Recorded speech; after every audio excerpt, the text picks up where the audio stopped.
Guys, সেটা হচ্ছে 7 ইঞ্চি FPV drone. আমরা এখানে একটা অ্যাকশন ক্যামেরা লাগাই দিছি। ট্রাই করব ড্রোনটিকে মেঘের উপরে উঠতে এবং কিছু শট নেওয়ার। তো গাইস, আবহাওয়ার অবস্থা দেখতেই পাচ্তেছেন, দোয়া করবেন যেন ড্রোনটি আমরা ভালোভাবে ল্যান্ড করতে পারি। আমরা ক্যামেরা হিসেবে ব্যবহার করেছি অশোক ব্র্যান্ডের 4K 60 fps। জেনারেলি এফপিভি ড্রোনে অ্যাকশন ক্যামেরার লেন্স উপরের দিকে থাকে, কিন্তু আমরা যেহেতু মেঘের শট নেব সেই জন্য আমরা অ্যাকশন ক্যামেরাটির লেন্সটিকে নিচের দিকে করে দিলাম।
ড্রোনটা কিন্তু বর্তমানে 500 মিটার উপরে আছে।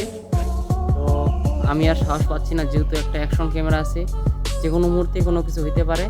আকাশের আবহাওয়া খুব খারাপ, তো আমরা এটাকে নিচে নামিয়ে ফেলি।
গাইস কেমন লাগলো ভিডিওটি অবশ্যই নিচে কমেন্ট বক্সে জানাবেন, এবং এইরকম রোমাঞ্চকর ভিডিও পেতে আমার চ্যানেলটি নিচে সাবস্ক্রাইব করে রাখুন। তো দেখা হচ্ছে নেক্সট ভিডিওতে, ততক্ষণের জন্য গুড বাই।